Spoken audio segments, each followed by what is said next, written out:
of the challenges of dealing with too much cohesion in a team is that it is often hard for leaders to recognize. Cohesion looks great on the surface. The team is in agreement, consensus has been reached, and nobody tells you there's a problem just under the surface. Leaders must be vigilant. Is that cohesion driven by a true consensus or pressure on the team to appear to be in agreement? History is replete with examples where team cohesion has gone overboard, resulting in infamously bad decisions and bad outcomes. On April 17, 1961, the CIA led a counter-revolutionary army of 1,500 Cuban exiles to invade Bahia de Cochinos on the southern coast of Cuba, the Bay of Pigs, in an attempt to overthrow Fidel Castro's regime. The defending Cuban army of 200,000 troops heavily outnumbered the invading forces, and the conflict was over in just 3 days, going down in history as one of the biggest U.S. military blunders. As a consequence of the failed invasion, the Cuban people rallied around Fidel Castro, making him a national hero and strengthening his leadership position, while also strengthening the relationship between Cuba and Russia that would eventually give rise to the Cuban Missile Crisis the following year. What makes this case interesting is not the invasion itself, but rather the decision-making process that led up to the invasion, despite information that it was doomed. In the face of growing U.S. tensions with Cuba, President Eisenhower funded $13 million for the CIA to help overthrow the Cuban revolutionary leader, Fidel Castro. Eisenhower had met with the heads of the CIO, Defense, and State Departments about the possibility of a direct invasion in November 1960 and approved the action. John F. Kennedy took over from Eisenhower on January 20th, 1961, following a landslide election where he cemented his hardline stance toward Cuba. Upon taking office, he was quickly briefed on the impending invasion plans. He elected to take a central role in the decision-making, as was his style. Kennedy gave his final approval for the Bay of Pigs invasion on April 4th, 1961. When reflecting on the months preceding the invasion, Secretary of State Dean Rusk and the Joint Chiefs of Staff reported feeling some hesitation with the plan, but had censored their concerns due to Kennedy's strong motivation to take action on Cuba, a desire to see their leader's vision come to fruition. Other advisors, such as Arthur Schlesinger and Senator William Fulbright, also presented their concerns with the invasion plan, but their objections were ignored. Schlesinger later wrote, "In the months after the Bay of Pigs, I bitterly reproached myself for having kept so silent during those crucial discussions in the cabinet room.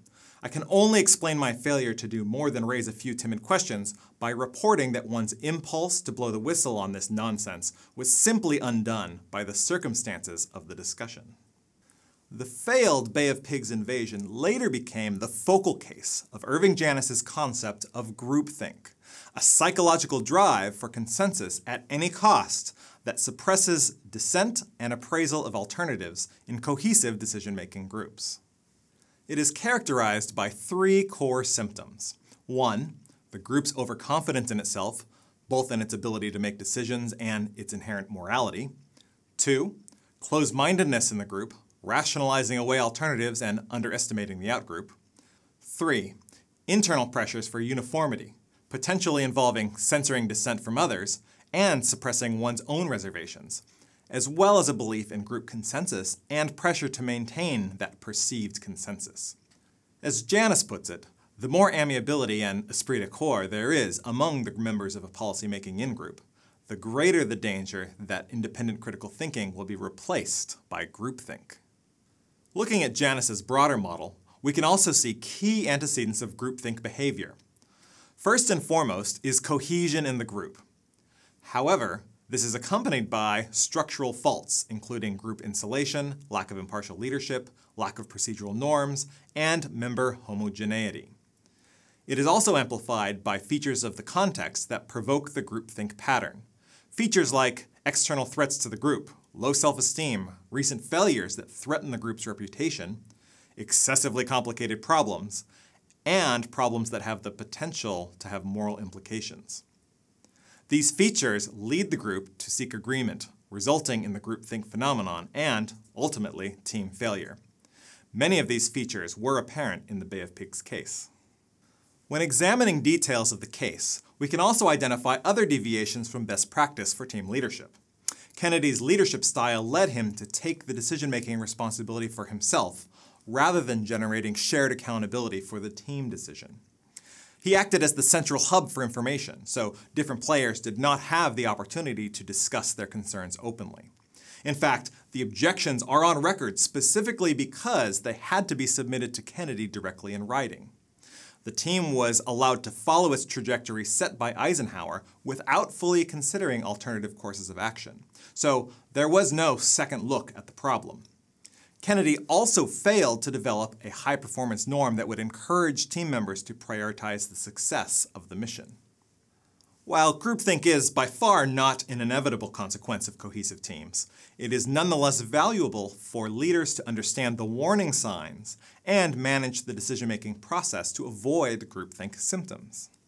According to Janice, leaders can help prevent groupthink by reserving their own opinions, removing themselves from some of the group discussions, encouraging members to see their role as critical evaluators who should share doubts freely and openly, assign someone to act as a devil's advocate, questioning team assumptions, breaking the team into subgroups to work independently on the same problem, making sure alternatives are fully explored, boundary spanning for stakeholder groups. Fortunately, in Kennedy's case, he learned from his mistakes and adapted his decision-making style.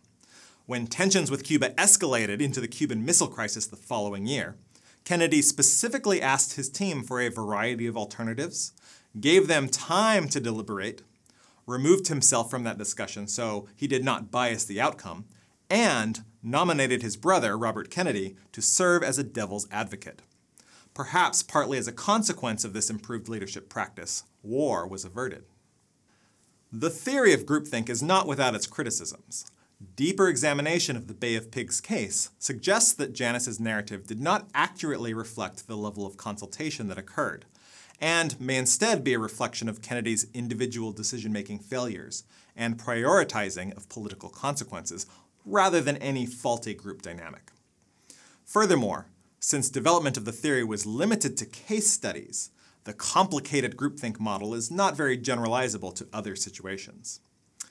Consider your own experiences with too much cohesion.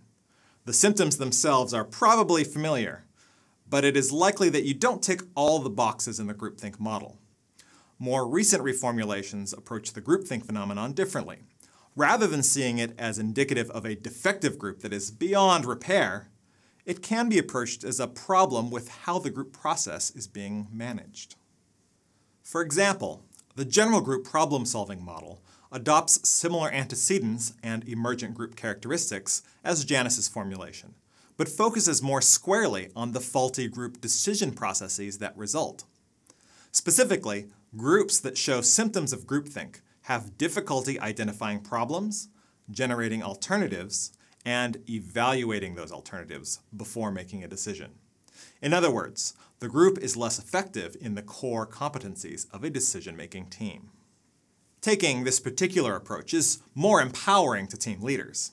If the group seems to have groupthink characteristics, leaders can be wary of how the team decision process unfolds, and more actively try to shape how the team is engaging in that process.